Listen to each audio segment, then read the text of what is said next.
এখানে মাঝে মধ্যে আমরা ঘুরতে আসি। এখানে সুন্দর প্রকৃতির দৃশ্য পাওয়া যায়, চারিপাশে ফাঁকা একটা জায়গা, মাঝখানে রাস্তা। এরকম প্রকৃতিতে ঘুরতে আসা সবারই একটু মনের মধ্যে ভালো লাগে। এটাকে দেখে আজকে মনে হচ্ছে যে মিনি কক্সবাজারে চলে আসছি। যে সেদিন আমি কক্সবাজারে গেছিলাম, যে আমার মনে হচ্ছে যে এখানে এসে যে আমার মিনি কক্সবাজারের মতো মনে হচ্ছে। আমরা এখানে কখনো আগে আসি নাই, এখানে আসছি, এসে মনে হচ্ছে এটা মিনি কক্সবাজার। সব মিলে সিরাজগঞ্জ শহর থেকে আসছি, সব মিলে এটা সুন্দর। আমি মূলত আসছি পাবনা থেকে, সোশ্যাল মিডিয়া দেখে এখানে আসা। এই পানির উপর ভাসমান যে পর্যটক যে স্থানগুলো রয়েছে, এই রেস্টুরেন্ট, মূলত এটা দেখার জন্য পাবনা থেকে ছুটে আসছি এবং দেখে খুব ভালো লাগলো। আমাদের উল্লাপাড়ার জন্য বা উল্লাপাড়া এই অঞ্চলের আমাদের এখানে আসলে সেভাবে সময় কাটানোর মতো মানুষের কাছে মানে সেরকম মানুষের জায়গা নাই। এখানে মনে করেন যে মিনি কক্সবাজারে যেমন ঢেউ আছে, সমুদ্র আছে, এখানেও বর্ষার মৌসুমে সমুদ্রের মতোই লাগে, অনেক বড় বড় ঢেউ ওঠে।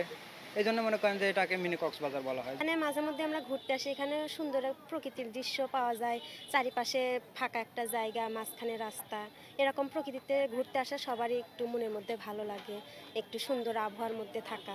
বিকেলবেলায় এরকম আবহাওয়ার মধ্যে ঘুরতে সবারই তো ভালো লাগে, এর জন্য সবাই আসে। আসলে এটা আগে এরকম ছিল না, এটা রোডটা হওয়ার পর এরকম একটা ভাইরাল হয়েছে আর কি। তো এখানে দূর দূরান্ত থেকে মানুষ প্রতিদিন আসে ঘোরে। জায়গাটা আসলে অনেক, কারণ আর বর্ষার মধ্যে আরও সুন্দর হয়, চারদিকে পানি আসে, পিকনিকের নৌকা চলে, জিনিসটা আসলে অনেক সৌন্দর্য। আমি আসছি উল্লাপাড়া থেকে, পরিবার সহ আসছি এখানে। তো এই জায়গাটার মানে ভিডিও দেখেছি, তারপরে মনে করেন যে এই জায়গাটা অনেক নাম শুনে আমি এখানে আসছি। এসে আসলে আমার খুব ভালো লাগছে এই জায়গাটা। এই জায়গাটার সবচেয়ে বিশেষত হচ্ছে এখানে দাঁড়ালে মনে হয় না যে এটা উল্লাপাড়া, মনে হয় এটা কক্সবাজারের মতো একটা ফিলিংস আসে আর কি। মানে বর্ষার মৌসুমে একটু সবাই আগ্রহ, পানির ঢেউ, খেলা, বাতাস, এখানে আসলে মানে অন্যরকম একটা ফিল হয় যে আপনার শরীরে যখন প্রাকৃতিক বাতাস লাগে, শহরের মধ্যে আপনি যখন থাকবেন একদম কেমন যেন একটা ঘিজিমিজি পরিবেশ, এইখানে আসলে আমরা মুক্ত পরিবেশ, খোলা আকাশ। আপনি বর্ষার মৌসুমে আসলে একদম চারিপাশে ফাঁকা।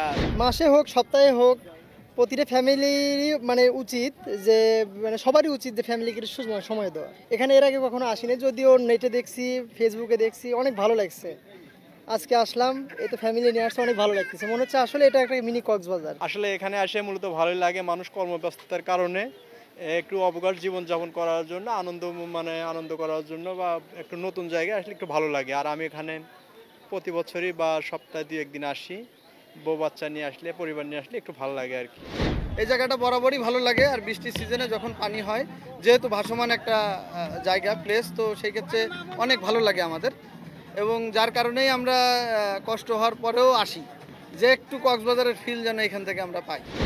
আমাদের অধুনিয়া গ্রামটা তো আগে এরকম ছিল না। যখন আমাদের এই রাস্তাটা তৈরি হয়, রাস্তাটা তৈরি হওয়ার পর তখন মনে করেন যে অনেক সুন্দর দেখায় আর কি। আর তখন আমরা ঘুরতে আসতাম, আমাদের বন্ধুবান্ধব ঘুরতে আসতাম, তখন মনে করেন যে পানি আসতো, যখন বেশি পানি আসতো তখন মনে করেন যে পিচবোট চলতো, আর অনেক কিছু চলতো। উধুনিয়া এর আগে হচ্ছে মনে করেন যে অনেক জায়গা ছিল, অনেক বেশি লোক হতো, কিন্তু এই বাংলাদেশের মধ্যে আপাতত এখানে সবচেয়ে বেশি লোক হয়। আমি শুনতে পারছি আর কি এই কথাটা।